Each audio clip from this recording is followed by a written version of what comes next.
Ever since she found out we were divorced, she hasn't acknowledged me. Seeing me every day just makes her angry.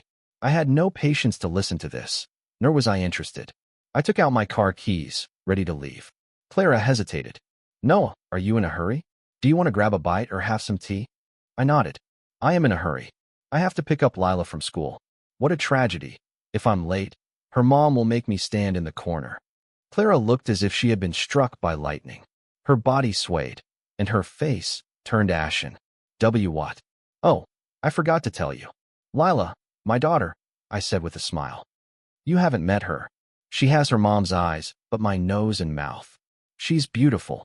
Clara couldn't say another word. She collapsed onto the sofa, slowly covering her face, a sob escaping her lips. I turned and left. The moment the door closed, a heart-wrenching cry came from inside. I ignored it and walked straight out, rushing to the kindergarten. Daddy, a soft, fragrant little bundle threw herself into my arms. I lifted the little one up. Let's go. Mommy made something delicious at home today. The little girl wrinkled her nose, looking pitiful. Daddy, I want to eat your cooking. I tapped her nose. You got it.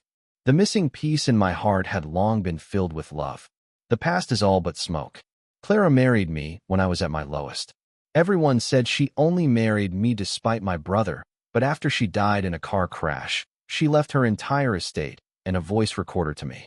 I gently pressed play, and her husky, low voice filled the air. She said, Noah, could you maybe like me a little too? After so many years, I finally glimpsed the vast, magnificent love she had hidden beneath a layer of ice. When I opened my eyes again, I was reborn. My adoptive mother was gripping my hand, saying, Noah, honey, could you go to prison for your brother? Before I was 16, I was the pampered eldest son of the Carter family, adored by my parents and sister, living a carefree life. But then Owen showed up with a DNA test, and I learned that the nurse had switched us at birth. He was the true heir, and I was just the cuckoo in their nest. I had intended to leave, but my biological parents were already dead, and Mrs. Carter couldn't bear to see me become an orphan, so she officially adopted me. My adoptive parents were good to me, my sister never neglected me, and Owen never gave me any trouble. I was grateful. But then Owen got into a dispute with another actor backstage at a studio. During the argument, the man fell down a flight of stairs and ended up in a vegetative state. There were no security cameras, but someone had to take the blame, and I, as it happened, was there and saw everything. My adoptive mother came to me in tears, begging me to take the fall for Owen. Owen knelt before me, kowtowing and slapping his own face, saying he was sorry. The whole family was a mess of gut-wrenching sobs. So I nodded. I took the blame for him, went to prison, and endured hell. At first, the Carters would visit me, crying tears of guilt or apology, but slowly the visits stopped. Once during a prison activity, the warden asked us about our plans after release. I thought for a long time before carefully writing, after I get out, I want to see Mom and Dad. The inmate next to me saw it and laughed, teasing me for writing something so simple. Of course your Mom and Dad will come pick you up. How could you not see them? He said. I just smiled and didn't argue. But when I was actually released, no one came. Only the Carter family's assistant was there to drive me to the airport and give me a large sum of money. He didn't say a word, but I understood everything. My mom and dad didn't want me anymore. The Carter family had abandoned me. I didn't take the money, not out of some sense of pride, but because I didn't want to owe the Carters anything more. They had raised me for over 20 years, and I had served 5 years in prison for their son. We were even. I rented an apartment and ran myself ragged before I found a job that didn't mind my criminal record. But after just 2 weeks, I was fired.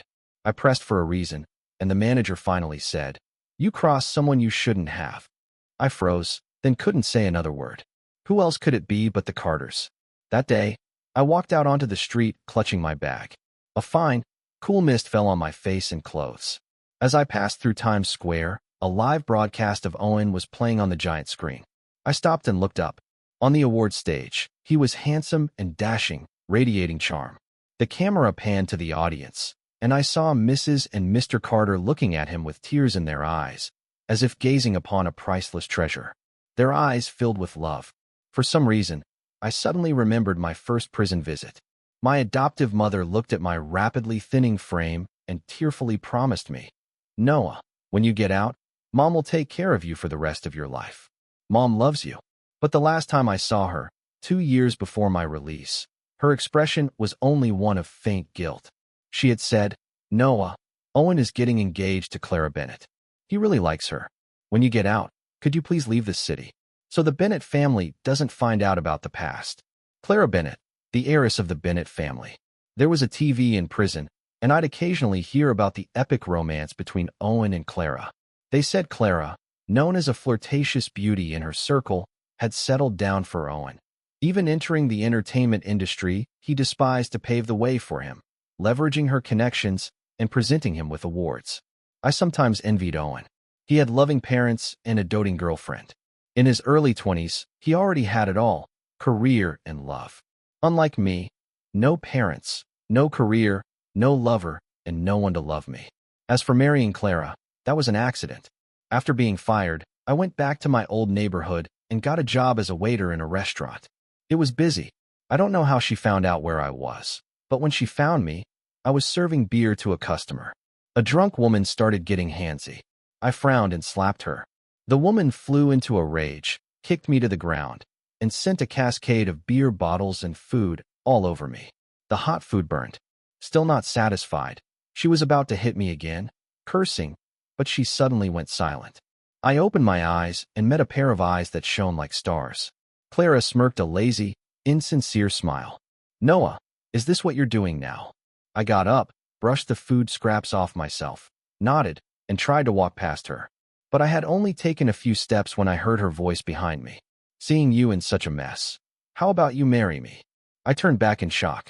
Have you finally lost your mind? I'm serious, Clara said, her dark eyes sizing me up, betraying no emotion, but her tone was earnest. To be honest, your brother just dumped me, and I'm not happy about it. And you've been pushed into this corner by the Carters. We're practically a league of victims. A streetlight flickered twice and died. I couldn't see her face clearly, only heard her chuckle as the red tip of her cigarette glowed. You have nothing left anyway. You don't lose anything by marrying me. What are you afraid of? I thought about it and said nothing. She waited quietly. A cool breeze blew, and I shivered instinctively. Clara took off her high-end, custom trench coat and draped it over my shoulders. Instantly, my senses were filled with her faint, sweet scent, almost like milk. I said okay. When the news of our marriage broke, everyone was stunned. They all said Clara only married me to spite Owen. At the wedding, when Clara said, I do, I noticed Owen in the audience, his eyes red from crying, before he stumbled out of the venue. I glanced at the woman beside me, but she just smiled, not even looking his way, as if she had never loved him, as if she truly didn't care. After we were married, Clara was very good to me. She got me a job as her assistant, so we were tied together at all times. When I asked why, she just smiled flirtatiously. I can't trust leaving a handsome guy like you at home alone. What if a thief steals you away? I'd be a widow without ever having been a proper wife. Wouldn't that be a huge loss? I laughed at her shamelessness and didn't bother arguing. Those years in prison had taken a toll on my body. A common cold or cough, for a normal person, would turn into a major illness for me. Clara brought in all sorts of famous doctors to treat me, and I finally got a little better. By my bedside, she held my hand, her expression serious and almost reverent. Noah, I've bought you, so your life is mine now. You can't die before me. It was a childish thing to say, but seeing the hidden sorrow in her eyes, I eventually nodded. I didn't understand her sadness, but I had long learned not to ask, not to disturb. Okay, we were supposed to grow old together, but in the end, the one who broke the promise wasn't me. It was Clara. Mr. Carter, Ms. Bennett passed away yesterday at 3:10 a.m. due to a major car accident. Resuscitation was unsuccessful. Please accept our condolences. Pushing open the door to the morgue, I saw Clara's parents already sobbing uncontrollably. I looked at Clara's pale, colorless face and could only think. Fate had blessed her with a family, beauty, and talent beyond anyone's reach. So why was it so stingy as to only give her 34 years? What a pity. What a shame. I handled Clara's funeral arrangements myself. After 5 years of marriage, many people still didn't approve of our relationship. Owen, his love turned to hate, was always waiting to see me make a fool of myself. But no one expected Clara to leave all her assets and shares to me. Her parents had no objections. They just looked bent and broken as they left, their former vitality gone. A week later, Clara's lawyer, Mr. Hayes, brought me the inheritance transfer documents. As he was leaving, he handed me a voice recorder. This was Ms. Bennett's. It's been repaired. I thought you might need it, Mr. Carter, Noah. On the recording, the woman's voice was cool and clear, tinged with a bit of static that made it sound even huskier. I didn't marry you to spite Owen. I married you because I like you. I froze, but my heart was strangely calm, as if I had expected it. Clara let out a small laugh.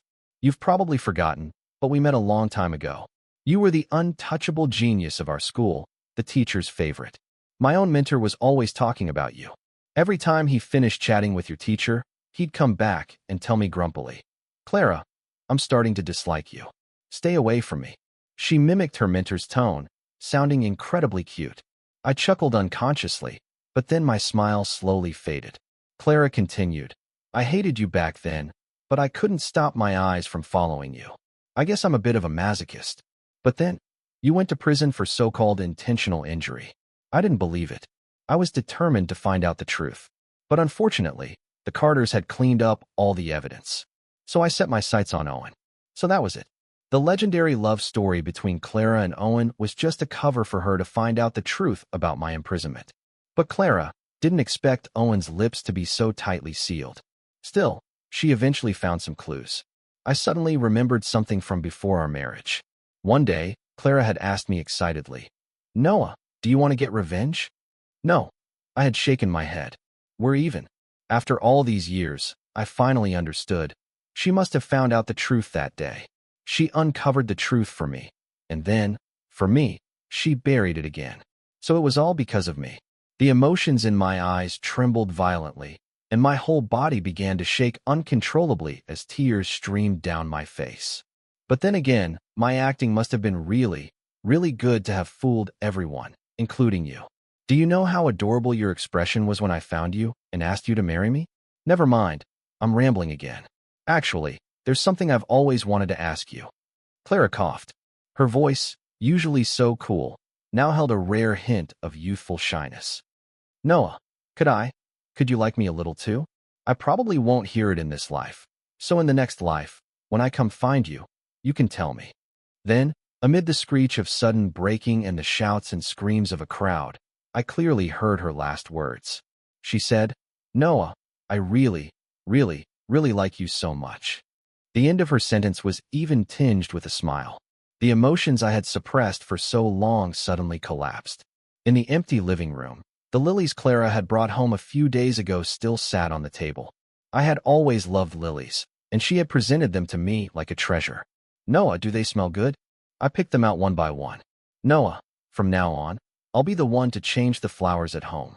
The tiny specks of light in her eyes then were like gentle starlight. How could I have said no? But the one who made the promise had lied. She left first, taking the last bit of life from the lilies with her. The warm sun streamed through the French windows, landing on my shoulder. I reached out to touch it, but only felt a chilling cold. Today, I finally saw the magnificent, secret love Clara had hidden under her icy exterior. But it seemed it was too late. The next time Mr. Hayes saw Mr. Carter was a week later, when he came to sign the inheritance papers. He had worked for Clara for many years and had met Noah many times. In his memory, Noah was always composed, a gentle smile on his face, like a jade Buddha observing the world's chaos with detached calm, without joy, anger, or any sign of being moved. Even when he learned of Clara's death, he had only paused for a moment, his eyes not even turning red. Clara had been so good to him, yet he hadn't shed a single tear for her. Mr. Hayes had secretly felt it was unfair to Clara. But this time, as soon as he entered the living room, he saw Noah clutching a bouquet of withered lilies, his face whiter than falling snow. When he saw the lawyer, he didn't even offer a polite smile, just stated coldly, Mr. Hayes, donate her assets to an orphanage. I don't want them. There was no room for discussion.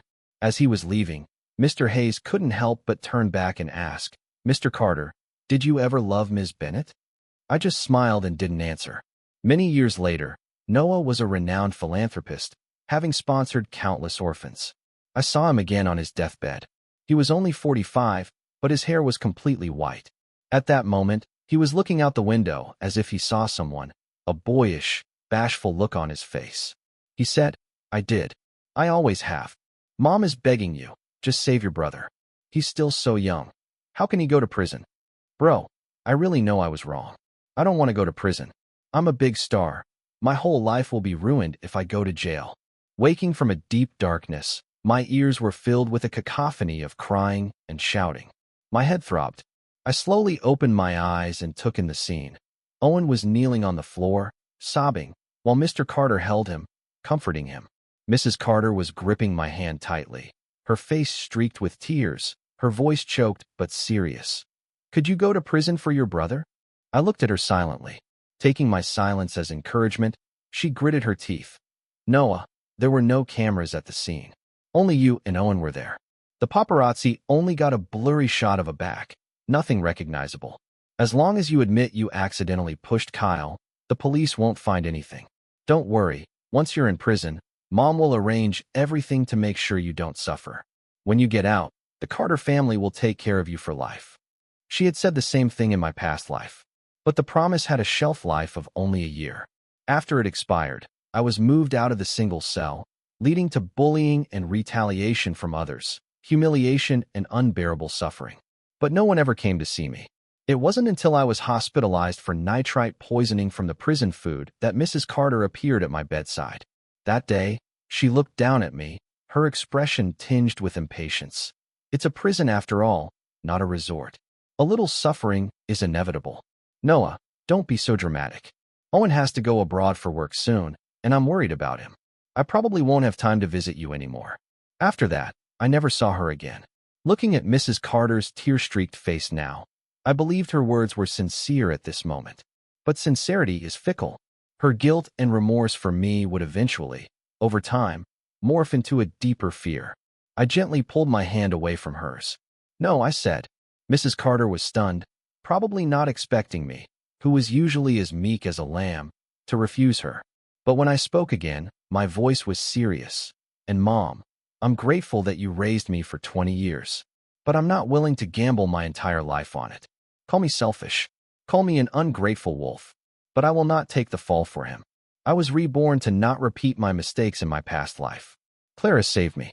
This time, I had to save myself, and then walk to her side with my head held high." My refusal enraged Mr. Carter. He berated me for being ungrateful, for enjoying the Carter family's benefits for so many years without being willing to give anything back.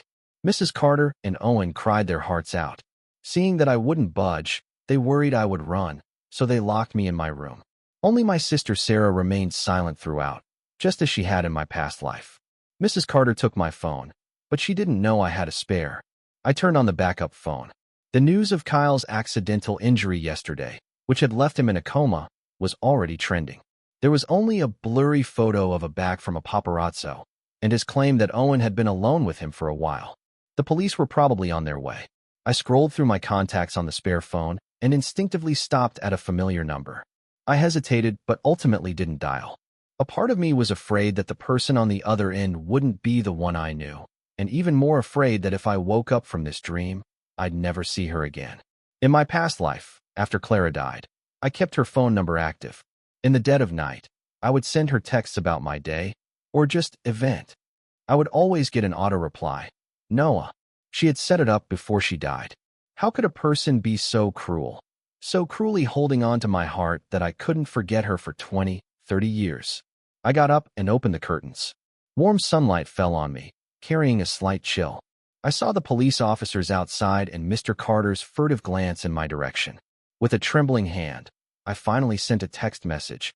"Clara, do you want to come save me?" Mrs. Carter wanted to stop me from showing my face and thus solidify my guilt, but I pounded on the door. Facing the police's questions, I ignored Mrs. Carter's pleading gaze and answered each one. In my past life, the case was closed so smoothly because I confessed and even destroyed my own alibi. But this time, I wouldn't be so foolish. The gratitude from those 20-odd years had already been worn away in my previous life. Not hating them was the best I could do. In contrast to my calm composure, Owen was flustered and guilty. It was obvious who was in the right and who was in the wrong. When Owen was taken away, Mrs. Carter screamed hysterically, and Mr. Carter's face was dark, his occasional glances at me filled with the hatred one would have for a son's murderer.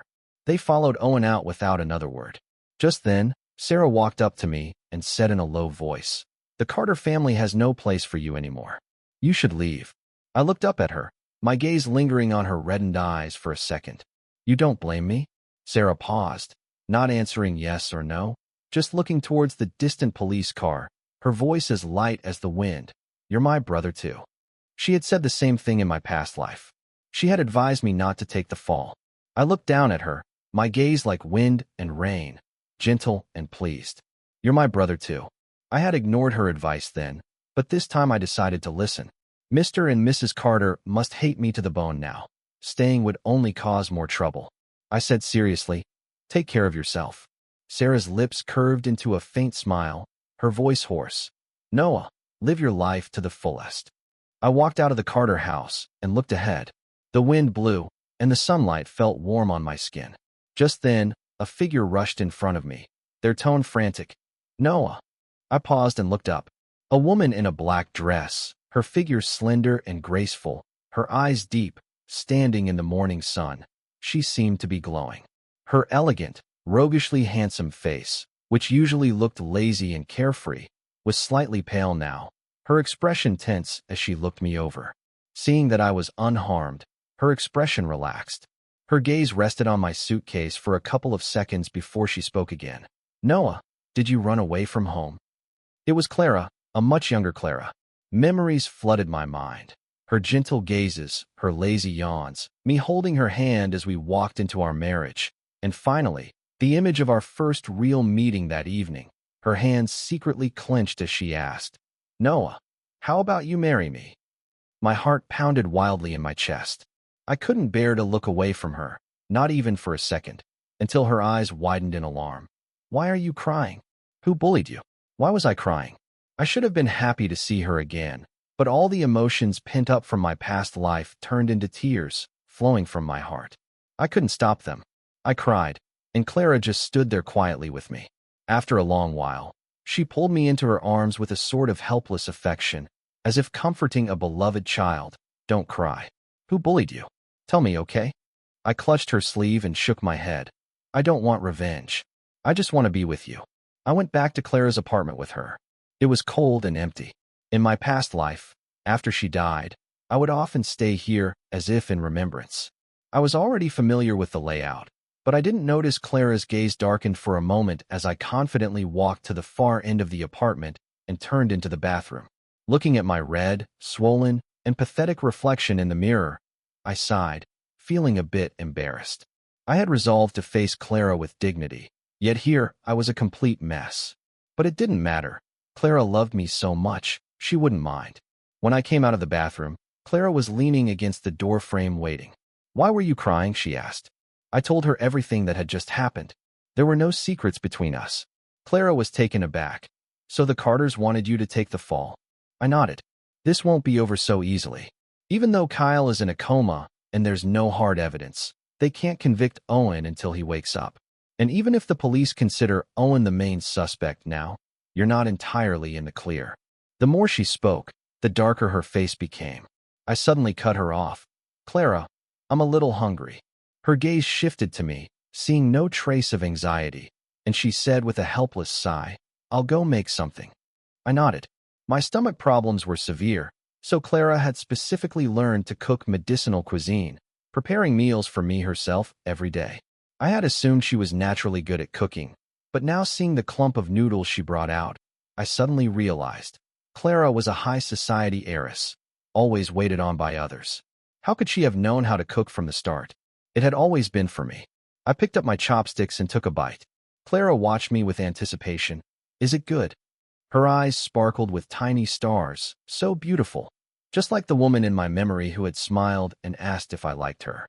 I fought back the lump in my throat and nodded firmly. "It's delicious. I love it." In the end, that bowl of noodles was thrown in the trash because I started crying. Clara thought it was because they tasted bad. She picked up her chopsticks and tried to bite herself. The next second, she grimaced, her expression dissatisfied. I want to cry too. How can it be so bad? It was adorable, and it made me laugh out loud, chasing away the gloom from my brow. I encouraged her. You'll be a great cook in the future. I'm laughing because, well, I'm your only customer in the future. The woman's eyes flickered, a thoughtful, inscrutable look in them. She said in a deep voice, Noah, what am I to you in the future? I looked up and met her dark, confident, and certain eyes. She had guessed. She was always so smart. Perhaps I paused for a moment, then said slowly, My love. I thought Clara might be stunned, or maybe frown and ask for more details. But instead, her expression softened and her lips curved upwards, shedding their usual carefree air for one of utter sincerity. That's good, she said. Looking at the beauty mark near her eye that moved when she smiled, I suddenly wanted to taste it. I thought about it, and then I did it. I stood on my toes, and as she looked at me in astonishment, I whispered, Clara, I like you so much. I forgot to tell you in my last life, so I'm telling you now. I like you. I've always liked you. Before bed, Clara tucked me in. If you get scared, I'll be here right away. Before leaving, she placed the protective amulet she wore around her neck on my chest. I knew about it.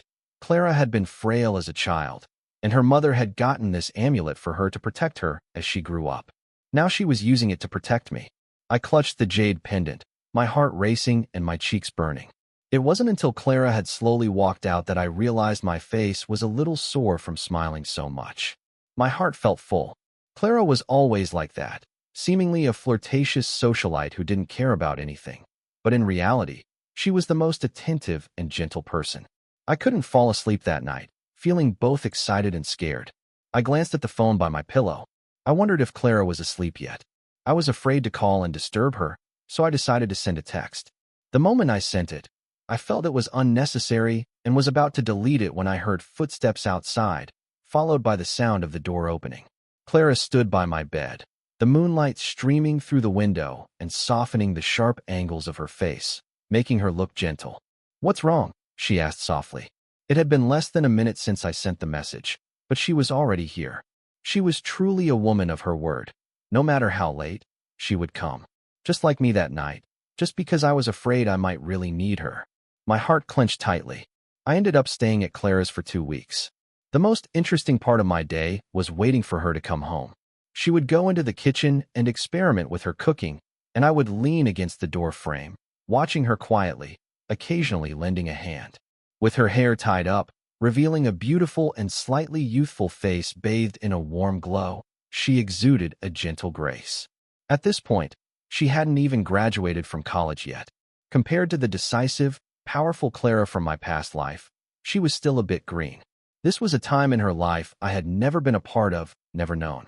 She would occasionally look up at me, her lips curling into a slight smile, the pure love in her eyes impossible to hide. She was so in love with me. I was struck by the realization that in the time I never knew, Clara had loved me with all her heart. My heart constricted, and the feeling spread through my body, finally turning into a long sigh. As Clara's cooking skills improved day by day, the Carter family finally couldn't hold back any longer. They weren't going to let Owen just admit his guilt and go to prison. But I never expected them to stoop so low as to bribe Kyle's agent to point the finger at me as the real culprit. So shameless, so despicable. Mrs. Carter revealed my and Owen's true parentage to the media, crying a river of tears. I never thought Noah would intentionally hurt someone. He was always such a good boy. Now, to avoid punishment, he's framing his own brother. Owen is my biological son, but he's barely had a day of happiness. And now he's being falsely accused. Noah is breaking my heart. Owen huddled in her arms, clumsily wiping her tears while letting his own stream down his face. Mom, don't be sad. Brother must have just made a mistake in a moment of confusion. If I can atone for his sin, I'm willing to take his place. As long as he can be a good son to you. The mother and son put on a pitiful, sorrowful performance for the media. Those who make mistakes must take responsibility. You shouldn't have to bear what isn't yours to bear, Mr. Carter said rightfully to the cameras. Noah, the Carter family raised you for so many years. We hope you will step forward. Once the video was released, a wave of condemnation against me swept the internet. What an ungrateful wolf. A fake young master who enjoyed a life of luxury for years. only to let the real son of the Carter family take the fall for him. Is he even human? You coward. You do the crime, but won't do the time. Yeah, the Carter family was more than fair to you. And this is how you repay their kindness? The insults were endless. My private social media accounts were flooded, and my DMs exploded daily. Even old classmates called to ask about the situation, some telling me to just confess. The outside world was in an uproar, but I did nothing. No matter how much the Carters stirred up trouble, as long as the police didn't summon me, I was innocent. Why should I fall into the trap of having to prove myself? That day, Clara got the news and rushed home. The first thing she said was, "I can help you." "No need," I said, but halfway through my sentence, for some reason, I suddenly remembered an incident from my past life, a fierce argument. It was simply because Clara was treating me too well, which made many people jealous. Someone started spreading rumors about my time in prison, and the internet was filled with insults, all boiling down to me not being good enough for Clara. Clara wanted to help me quash the rumors, to attend a press conference with me and file lawsuits against the gossipers, but I felt it was unnecessary. I had been to prison, and though my conscience was clear, I didn't want Clara to be dragged into the controversy. This infuriated her. She coldly asked if I even cared about her, if I considered her my wife. I just thought it was better to let things cool down, that she was being unreasonable. That day, the living room lights were off, leaving only the fading glow of sunset. After a long silence, she said one thing. "You are pristine in this world, and I can't stand anyone pointing fingers at you. Do you understand?" I remained silent, refusing to answer. I looked back and saw her lonely silhouette. I felt a pang of regret then. I should have just agreed with her. It was such a small thing. I never thought that would be the last time I saw her. After she died, I asked myself over and over again, why wouldn't I stand with her? Why wouldn't I tell her how I felt? Those bouquets of lilies, that constant care, that focused gaze, did I really not notice she loved me? I knew it all along, but I was just a bastard who took her for granted, so sure that Clara would be with me until the end, selfishly basking in her love without ever soothing her anxious heart. It wasn't until she was dead that I understood love. But the cruelest thing about a love realized too late is that before you can even confess it, you've lost the chance forever. This new life was a chance from heaven to make amends.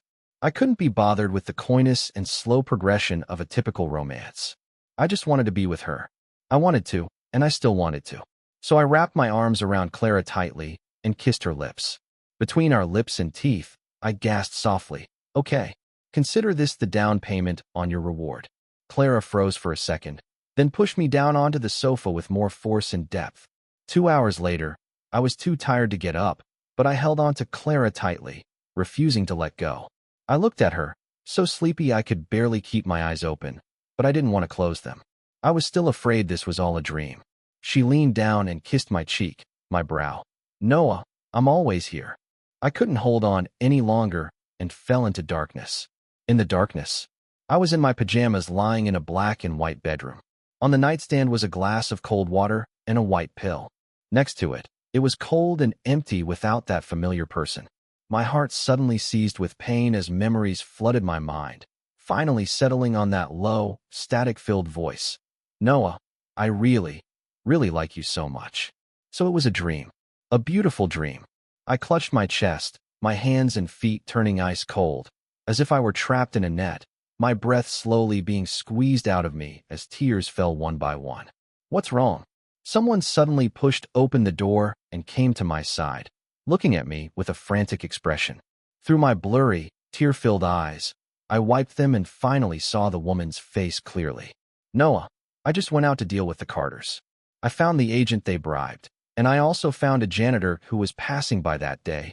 He saw Owen push Kyle. Owen's been convicted, and I'm suing the Carters for defamation. No one will ever slander you again." The woman gently patted my back while explaining everything that had happened while I was asleep. I leaned into her embrace, listening to the clear, strong beat of her heart, and finally managed to smile. "I missed you," I told her softly. "Have I told you I really, really, really like you so much?" The woman laughed and held me tighter. "I like you too, Noah," she said. "After so many years, we finally told each other of our love. Neither mountains, seas, nor time and space could prevent the reunion of two people in love. I was reborn too. After my rebirth, I went to the Carter house and found that everything was still peaceful. Noah was still the coldest, smartest god of the entire college. Not the man from my past life who seemed gentle on the surface, but whose heart was riddled with scars. My Noah had no sense of security. Prison was too harsh, and he was the target of jealousy. The other inmates would often torment him. In the middle of the night, even when he was asleep, the slightest noise would jolt him awake. Yet despite all that, he managed to do his job well during the day. My Noah was fragile snow and resilient pine, seemingly meltable by a single ray of light, but in reality, he was indestructible. I admired him for it. At the school's opening ceremony, Noah, as the student council president, gave a speech on stage. I sat in the audience watching him from afar.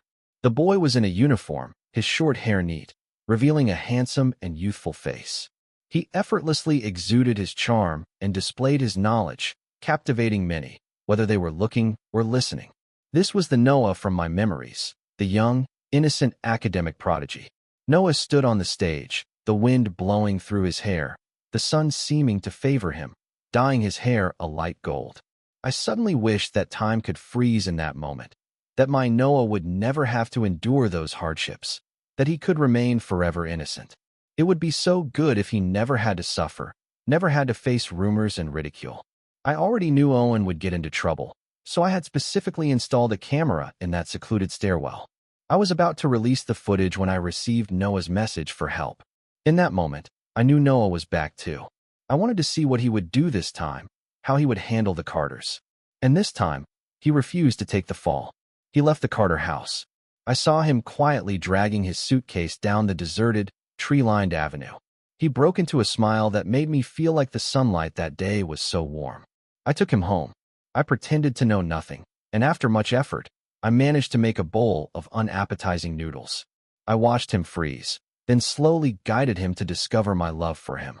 Seeing his heart tremble for me, I should have been overjoyed, but the moment I saw his tears, my own heart ached. Never mind. It was enough that I loved him. Whether he loved me back or not, what did it matter? He pressed into my arms, holding me tight, and told me he really, really, really liked me. In that moment, I felt as if 1,000 flowers were blooming. I fought back the tears welling in my eyes and, word by word, responded to my Noah, I really, really like you too. They say those who are meant to be will always find each other. And when they do, the sun is sure to be shining warmly.